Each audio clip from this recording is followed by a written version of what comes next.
Mon prochain invité, vous le reconnaissez sûrement, c'est le député de Côte-du-Sud, Mathieu Rivet. Mathieu, bonjour. Oui, bonjour. Ça va bien? Très bien. Occupé? Oui, Ouais. c'est des On bonnes fait semaines. beaucoup de routes. Une bonne semaine, beaucoup de routes, mais aussi toujours passionné à la rencontre des gens, puis aussi du travail là, parlementaire à Québec. Mathieu, je ne peux pas vous recevoir parce que j'ai l'impression qu'il y a des gens qui nous regardent ce matin pour avoir votre opinion concernant ce qui s'est passé, l'annonce de Mme Guilbeault la semaine passée concernant la mise au rencard du projet de troisième lien. Pas besoin de vous dire que localement et régionalement, les gens, même sur la rive sud, là, mais on va parler de notre région immédiate, là, les gens ne sont pas contents, ne sont pas heureux de cette décision-là. Même la présidente de la Chambre de commerce nous mentionnait dans un extrait dans le bulletin de nouvelles ce matin qu'il y a même des gens d'affaires qui sont obligés de repenser leur plan d'affaires. C'est quoi? J'aimerais ça vous entendre sur cette décision-là. D'abord, j'ai été surpris de voir Mme Guilbeault tout seul. J'aurais cru que le premier ministre puisse être à ses côtés, parce que c'est quand même le premier ministre qui prend la décision. Mais je l'ai trouvé... c'était difficile pour elle. Je comprends. Je pense et les réactions ont été vraiment très fortes du côté de la Rive-Sud, principalement. Ouais. Vous en pensez quoi? Ben, du côté de la Rive-Sud, mais aussi des collègues. Hein, je pense que toute Chaudière-Appalaches, en ce moment, c'est pas une décision facile. C'est même absolument complexe de vouloir se concerter. On s'entend que c'est arrivé la semaine dernière. On est lundi. Donc, lundi dernier, ces décisions-là, même à partir de mardi, là, on a commencé, nous, à être informés là, de cette décision difficile-là. Effectivement, pour Mme Guilbeault, je ne sais pas si on doit dire que c'est du courage là, de se présenter devant tout le monde et d'avoir à mentionner ces changements importants-là. Par contre, je tiens à quand même souligner que le troisième lien, si on parle de troisième lien, c'est des changements importants. C'est sûr qu'il y a eu des nouvelles études. L'ensemble des études ont été mis aussi, je pense. Puis j'invite les gens à aller voir sur le site du ministère des Transports, à aller voir par eux-mêmes quelles sont ces études-là. Puis dans la vie, dans ces grandes décisions-là, on le sait, on a à en prendre dans nos organisations, dans nos entreprises, dans nos vies personnelles aussi, de se dire qu'on a le souhait, le désir de prendre telle orientation et d'arriver quelque temps plus tard avec des nouveaux faits ou d'arriver avec des nouveaux éléments qui font en sorte qu'on est obligé de prendre des décisions comme ça. Puis je pense que la population et les entreprises aussi de chez nous auraient probablement reproché dans quelques années d'aller de l'avant avec un projet tout à fait particulier. On s'entend que c'est des changements importants dans la société québécoise de se dire qu'il y aurait un lien autoroutier nouveau, qui aurait coûté probablement des dizaines de milliards. Bien, je pense que si les faits ne sont pas concluants pour prendre une décision comme ça, c'est une décision difficile, mais je pense qu'il fallait la prendre. Puis j'entends de plus en plus les analystes puis les gens aussi qui travaillent au niveau politique nous dire que c'était la bonne décision à prendre.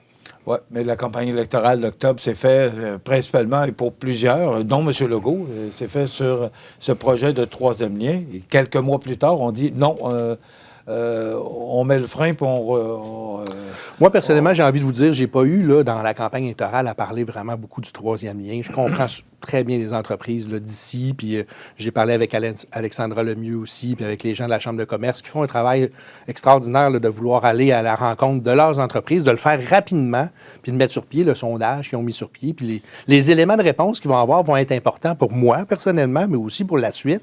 Je pense à M. Drainville aussi, que j'ai vu jeudi dernier, là, à la suite des images qu'on a vues à répétition. Tu sais, je pense qu'il n'y a personne là, au sein du caucus là, qui a joué un jeu dans ça ou qui pouvait s'imaginer qu'il allait avoir les décisions qu'on prend aujourd'hui. Tu sais, la pandémie a changé. Je sais bien qu'on est tanné d'entendre parler de la pandémie, mais elle a changé des habitudes importantes au Québec. Moi, personnellement aussi, je vois l'idée de transport collectif. On en parle. Depuis combien d'années on parle qu'on a des problématiques de transport collectif? Je pense qu'ici, dans nos milieux, peut-être que l'élément d'éliminer le volet de l'autoroutier va peut-être permettre justement de mettre une lumière sur le fait que le transport collectif, ici même à Montmagny, à Lillet, pour se rendre à Québec, bien, c'est quelque chose qu'on doit penser pour le futur, pour nos générations futures. Puis aujourd'hui, il y en a plusieurs qui sont contents de la décision qui est prise actuellement. Je comprends les entreprises d'ici, je comprends les changements qu'ils auront à apporter dans leur réflexion de leur développement, mais je pense qu'on prend la bonne décision actuellement. Mathieu, on l'a mentionné dans le bulletin de nouvelles ce matin que la Chambre de commerce actuellement a émis un sondage auprès de ses membres. Beaucoup d'insatisfaction. Mais Mme Lemieux nous mentionne que ce sondage-là sera remis au député de Côte-du-Sud, Mathieu Rivet. Tout à fait. Vous allez faire quoi avec ça?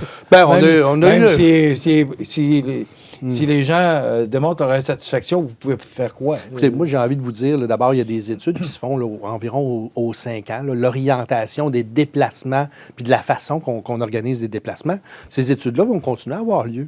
Les changements de pratique des citoyens de la grande région de Lévis, Québec, puis l'idée, puis le désir du gouvernement du Québec d'améliorer la mobilité.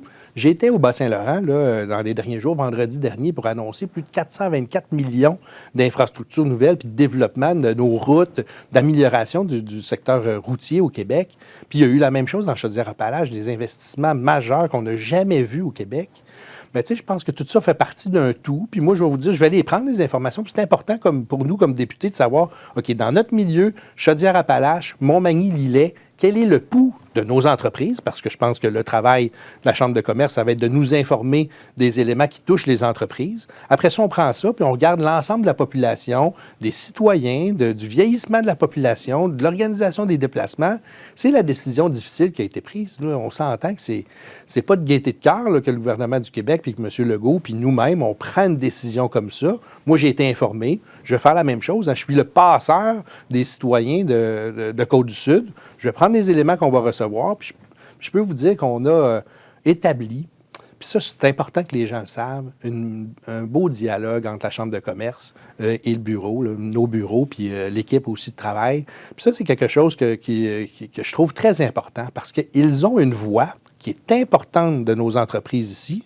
Puis moi, je suis le canal qui peut apporter ces informations-là, puis dans nos discussions, en caucus de Chaudière-Appalaches, entre autres, mais aussi en caucus nationaux de la Coalition Avenir Québec avec notre chef François Legault, bien, c'est important que le député soit au courant, qu'il puisse apporter cette voix-là et d'en discuter. Tu me poses la question, qu'est-ce que je vais faire avec ça? C'est certain que les informations que la Chambre de commerce ont envie de mettre sur pied. On a d'ailleurs établi une façon de faire qui leur permet, je vais te citer un exemple, sur la loi au niveau du travail pour les jeunes, là, qui est mis sur pied par Jean Boulet.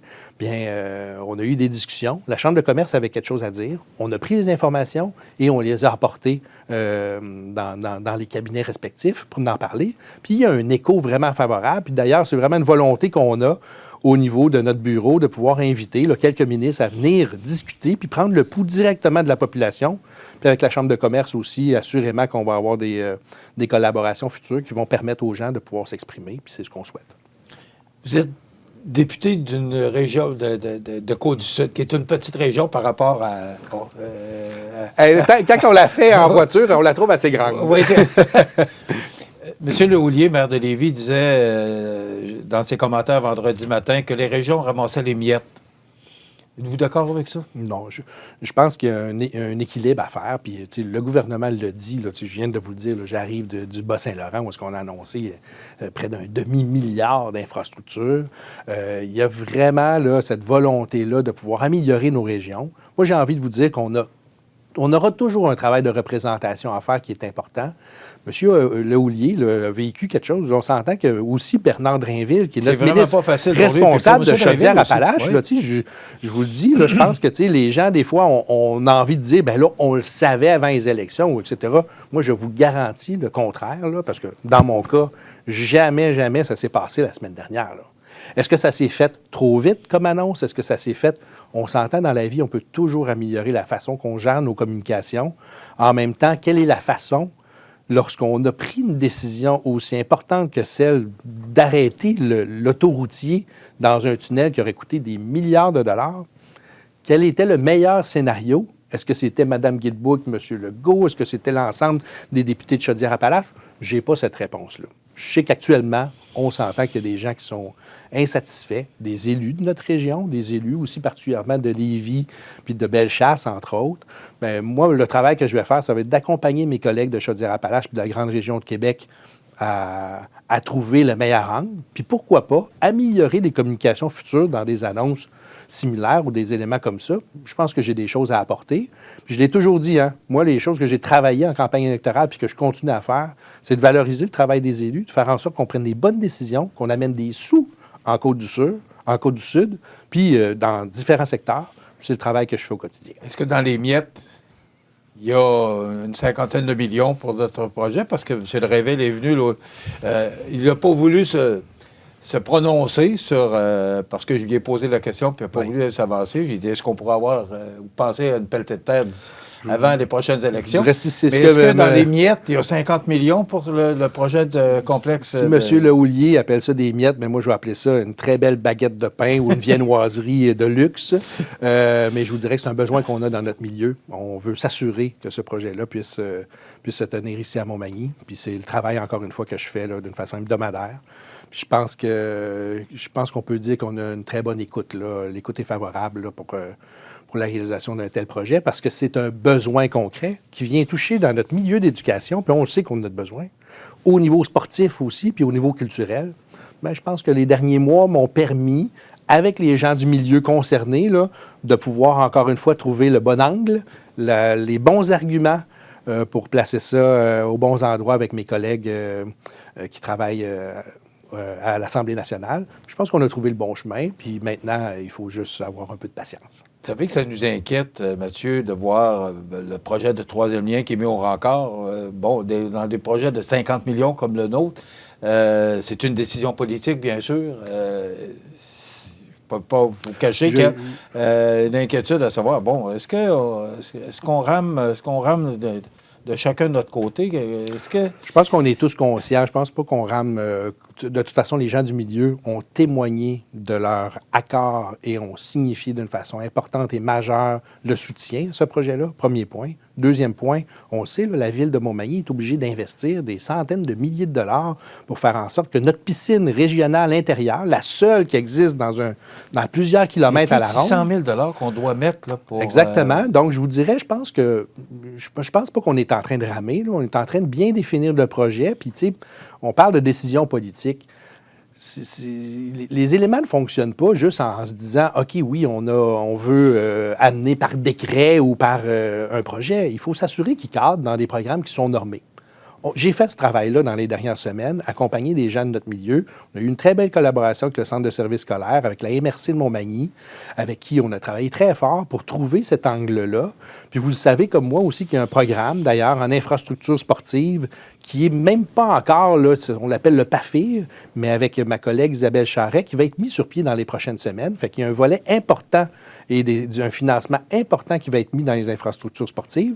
Fait que je pense qu'on a trouvé là, pas mal le chemin là, dans lequel on doit déposer le projet et de s'assurer qu'il puisse se concrétiser dans les meilleurs délais. Voilà. Mathieu, récemment, on en parle, là, M. Drainville, qui est ministre de l'Éducation, nous visitait à Montmagny, et Pascal Derry, qui est ministre de l'Enseignement supérieur, qui était à la Pocatière. Vous êtes un ex-enseignant, là. Est-ce que vous avez... vous êtes connecté sur le bon tuyau au niveau de l'éducation? Bien, je vous dirais le bon tuyau. Moi, je pense que le travail que j'ai voulu faire dès le début, là, et en campagne électorale aussi, puis même avant. Avant, j'ai été en contact avec les préfets, avec différents préfets. J'ai travaillé pendant 26 ans dans le milieu culturel, touristique, comme gestionnaire d'une organisation importante de notre milieu en Côte-du-Sud.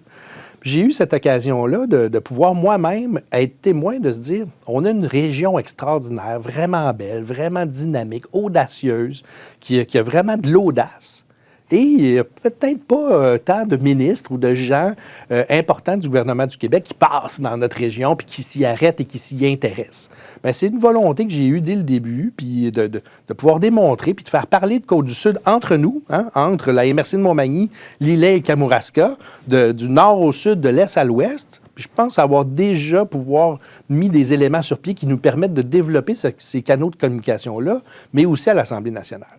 Puis là, en une semaine, la semaine que j'ai été ici en circonscription, bien, on a eu cette opportunité-là d'organiser une rencontre à la demande de Marie-Claude Deschênes, directrice du cégep de la Pocatière, de pouvoir organiser une rencontre avec la ministre responsable de l'enseignement supérieur, pouvoir parler des enjeux de notre campus ici à Montmagny et du cégep de la Pocatière. Ça a été vraiment une belle rencontre de pouvoir écouter d'abord Marie-Claude. Marie-Claude est présidente aussi des cégeps en région. Donc, de pouvoir asseoir Marie-Claude en lien avec Pascal Derry, discuter d'enseignement supérieur et de cégep en région, je peux vous dire que ça a été très pertinent. Puis pour Pascal Derry aussi, de pouvoir écouter puis voir les besoins qu'on puisse avoir chez nous. Donc, il y a eu cette rencontre-là. Il y a eu André Lamontagne aussi dans la même semaine. Ça, du MAPAC, là. Exactement, des belles annonces. Il a passé une journée complète avec nous de Montmagny pour une annonce importante là, pour le développement de serres intérieures, pour le développement, entre autres, de laitue dans une ferme ici dans la région de Montmagny. Mais il est venu aussi au Kamouraska, rencontrer les élus du Kamouraska, venir rencontrer le directeur du CDBQ, qui est un centre de recherche bioalimentaire. Il y a eu également des rencontres avec différents agriculteurs. On a fait une rencontre plus sociale aussi à la fin. Fait que je pense que ça témoigne de la volonté qu'ont les collègues à l'Assemblée nationale de venir se renseigner, venir prendre le pouls de ce qui se passe ici. Puis j'aimerais terminer aussi, le vendredi, on s'est déplacé. Quelques personnes responsables de l'immigration ici dans notre secteur, des gens d'affaires aussi, des gens d'entreprise, le secteur communautaire aussi. On est allé à la rencontre de Christine Fréchette à Scott, en Beauce, qui nous a permis de discuter d'immigration puis de pouvoir donner notre point de vue dans cette vaste réalisation du projet, d'aller prendre le pouls finalement des jeunes de notre milieu. C'est ce qu'on a fait vendredi dernier. Puis je témoigne le fait que j'ai été accompagné d'Alain Brebillon, qui fait un travail remarquable ici dans nos régions là, pour l'accueil puis l'intégration des nouveaux arrivants, tout comme plein de gens qui travaillent dans ce secteur-là ici dans notre milieu. Puis je salue leur travail parce qu'ils font un travail exemplaire. Est-ce qu'il y a un programme? Est-ce qu'il y a c'est quoi les efforts qui sont faits pour essayer de... Bon, parce que M. Legault avait hâte que chemin Roxham se ferme parce qu'on dit que c'est principalement au Québec que les immigrants s'en venaient ou arrivaient. Est-ce qu'on a notre part du gâteau là-dessus? Est-ce qu'il y a plusieurs immigrants qui viennent s'installer dans notre région? On sait qu'ils favorisent Montréal. Puis on connaît les raisons parce que c'est plus facile l'adaptation pour eux, là, principalement au niveau de la langue. Mais est-ce qu'il y a des programmes ou est-ce qu'il y a des efforts qui sont faits par votre bureau ou encore d'autres organismes pour ramener ces gens-là ici?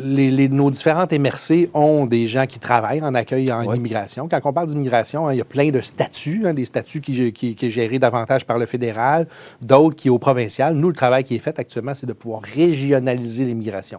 Donc, ce que vous venez de dire, c'est que les gens qui arrivent à Montréal ou peu importe, à Québec, peuvent venir en région et qu'on puisse, nous, avoir levé la main et leur dire, bien, voici ce qu'on peut vous offrir. Des emplois de qualité, du logement, des infrastructures adéquates pour leurs revenus. Bien, tout ça, c'est un tout. Puis là, actuellement, bien, il y a un travail très grand à faire parce qu'on le sait, on manque de main-d'œuvre, on manque de logement, on manque de garderies, etc. Fait que je pense que là, le gouvernement du Québec met sur pied des programmes pour développer des éléments qui ne sont pas juste des CPE, je parle des garderies, mais je pense au niveau communautaire. Il y a d'ailleurs des très belles initiatives qui se font dans nos milieux avec la ministre Suzanne Roy qui amène des solutions pour faciliter le déploiement de garderies dans nos régions, premier point. Et au niveau du logement aussi, il y a d'ailleurs eu une rencontre là, qui a eu ici, organisée par la MRC, qui a porté ses fruits là, de plusieurs entreprises de notre milieu, de la MRC, de plusieurs gens d'affaires qui sont venus contribuer à la réflexion de se dire comment on peut améliorer le fait de développer des logements abordables pour nos travailleurs. Je pense qu'il y a des gens, là, que je parlais d'audace tantôt, là, je pense que notre région fait preuve de cette audace-là et met sur pied des éléments qui vont pouvoir développer le logement. Puis nous, notre travail, c'est de régionaliser l'immigration, puis d'en apporter davantage des gens qui viennent travailler. Puis moi, personnellement, je le vois, qu'est-ce qui se passe dans nos milieux. On envoie des immigrants qui changent notre environnement.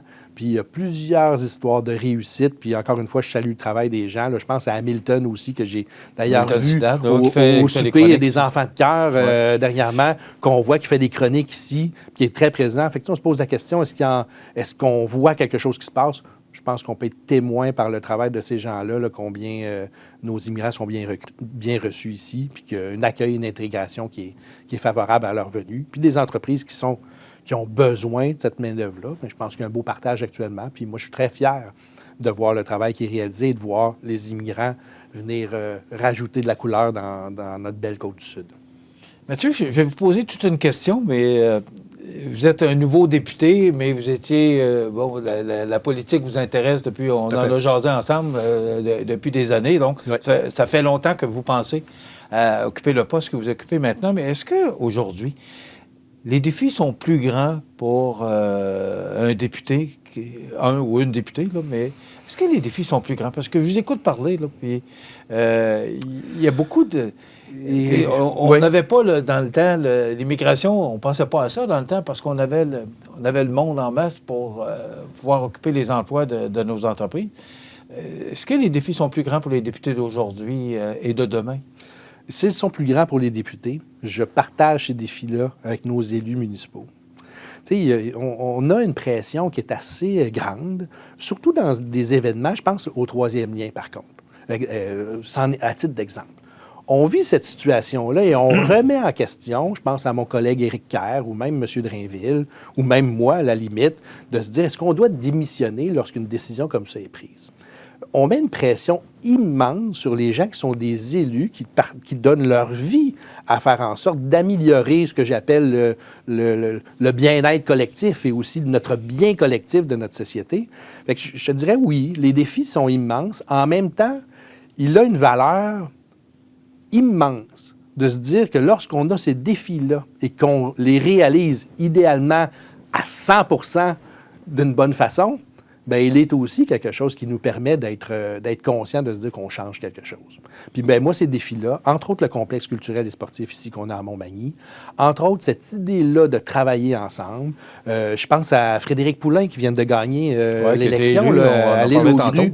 Mais tu sais, je trouve que ces éléments-là font en sorte qu'on a besoin au Québec et dans nos municipalités d'avoir des gens qui ont envie de contribuer et aussi de tenter de regarder ce qui est beau, puis ce qu'on fait comme travail, les élus municipaux, et le travail que je vais réaliser pendant ces 4 ans-là, et j'espère encore plus longtemps.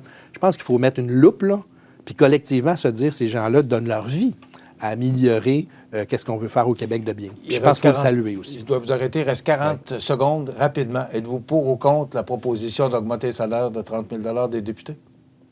Bien, je pense que ça fait plusieurs décennies, je suis pour, là, premièrement. Je pense que s'il y a eu ce travail-là, entre autres, de mon collègue Simon Jolin-Barrette, qui travaille aussi au travail là, des juges au Québec, on l'entend en ce moment, qui fait un travail exemplaire là-dessus. Je pense que c'est important de faire en sorte qu'on ait des salaires compétitifs, mais aussi de se dire que ça fait plus de, je ne sais pas combien de décennies, qu'il n'y a personne qui a voulu changer ça. Ça se passe actuellement, puis je vais me renseigner sur les prochaines étapes de ce volet. Est-ce que vous pensez qu'encore une fois, on va dire qu'il n'y a personne qui va vouloir s'avancer parce que c'est quand même une augmentation quand même? Tu sais, je pense qu'il ne faut pas parler des deux côtés de la bouche. Vous venez de le dire. Est-ce qu'il y a de la pression? Est-ce qu'il y a des défis pour des élus? Oui. C'est pour ça il y a que de la route aussi. Il y a aussi des éléments, tu sais, de penser à nos familles. Hein. Il y a beaucoup d'éléments qu'on doit un peu mettre de côté pour faire une vie politique comme celle qu'on mène. Je pense que ça fait partie, entre autres, des éléments qui sont importants. Si on veut avoir des bonnes personnes pour faire ce travail-là, il faut bien les rémunérer comme n'importe quel autre secteur au Québec, au fait. C'est déjà terminé? Déjà. Oui, ça passe vite. Il va falloir revenir. Le mois prochain. Oui. Merci beaucoup. Merci. Mathieu Rivet, député de Côte-du-Sud.